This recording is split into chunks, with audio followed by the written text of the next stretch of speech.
Mm. I'm really still surprised that we came out with something like that. Because it's really easy to kind of get lost in your own little world, and did it help you going to New York, taking a step back and then going back to it with kind of fresh ears? Yeah, I mean, it's like with everything, you know, if you take, like, the book, you know, and put, like, 1 inch through your eyes, you can't fucking see anything, you know? You have to step away for a meter or, like, half a meter or whatever to actually start to read. I mean, it's like sometimes you really, really get lost, you know? And I also get lost, you know, in emotions and frustration and like, you know, because, like, again, like, everyone really believes that he knows how it goes, and in the past there was quite easier because there wasn't, not every single one was involved, you know, everyone had like kind of his own little department. This time, like, everyone was involved, and it got even more frustrated and more frustrated. But then again, I kind of realized on this record it has to be that way. There's no other way to make a good record. Right.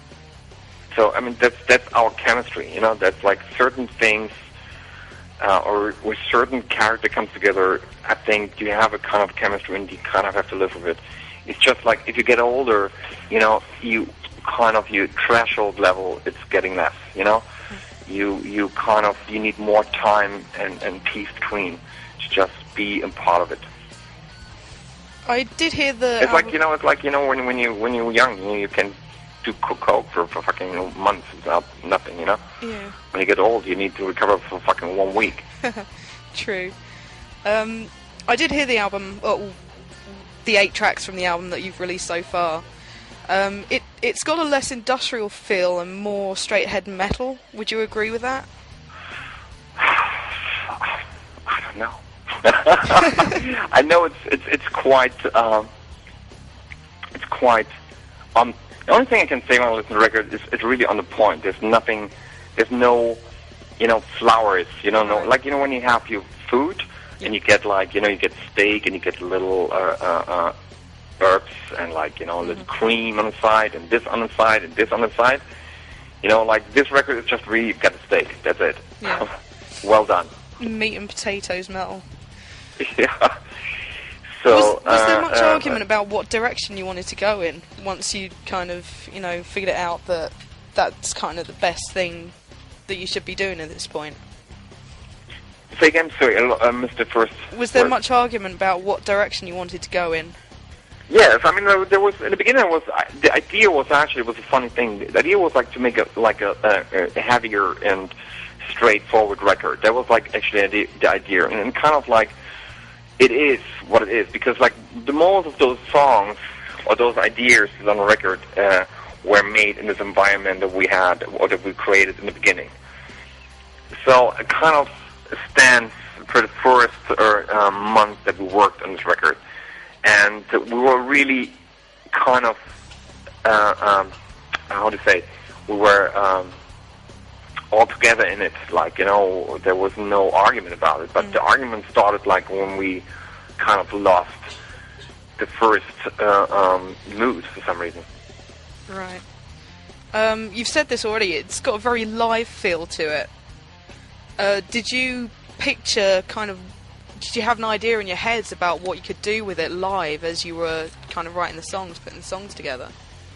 Yeah, I mean, we have like, you know, always come some ideas, but we're like, at the moment, we're really focusing on just like finishing everything on the record, and then we kind of like, you know, starting a new area of playing live. We know we have to go November, we played, which I really look forward to, and then we take it to the next level to bring those songs. I mean, everyone agrees that everyone wants to play at least like 6 or 7 from the new record live. Yeah.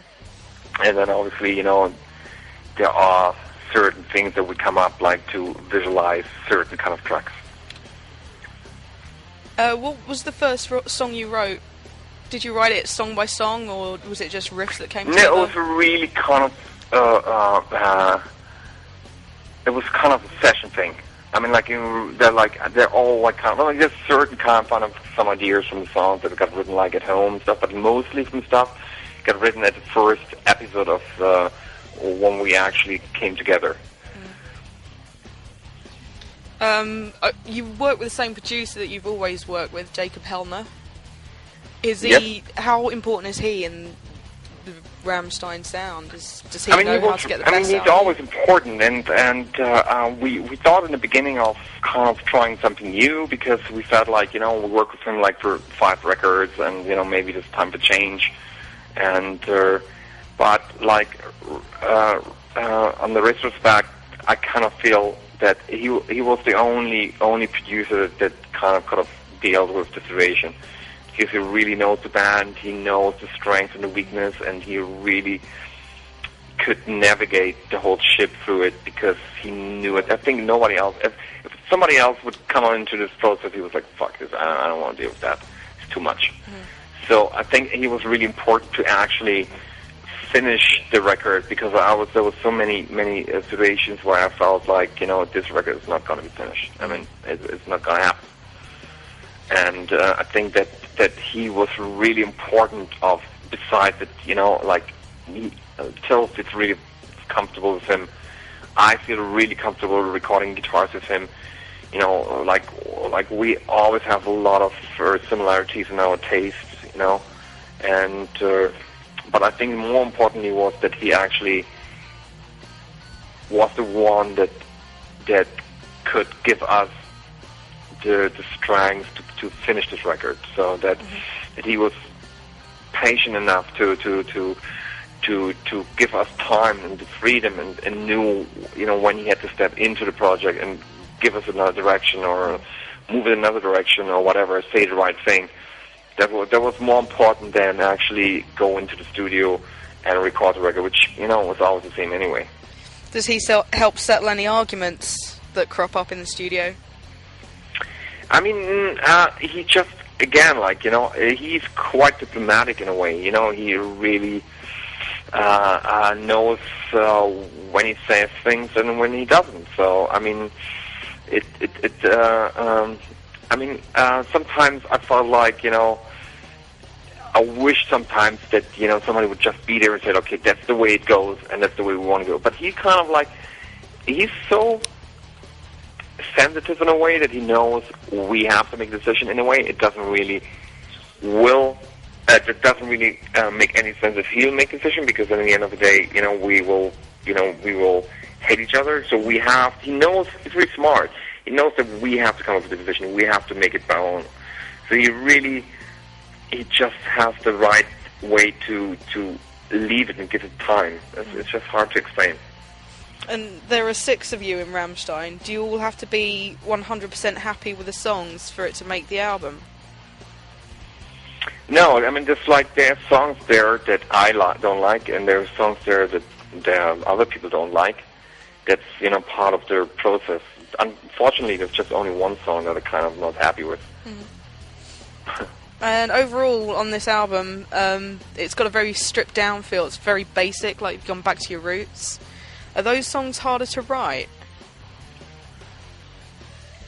Good thing. Good question. Not when you actually. It depends how you write. If you write as a band, how we did it mostly, it's quite easy, because then you really, the only thing what you do is, you just write your part on the guitar. You just play your instrument. When you're writing in the studio, there's a lot of things that you start to play around with so many other instruments, and you kind of overwrite certain things. You put too much cream on top of it, But I think if you write as a band, then it's easier to write this kind of straightforward music.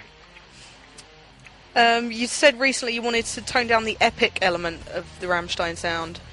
Is there any fear that you might alienate any existing fans by doing that? Because that's kind of what you're renowned for.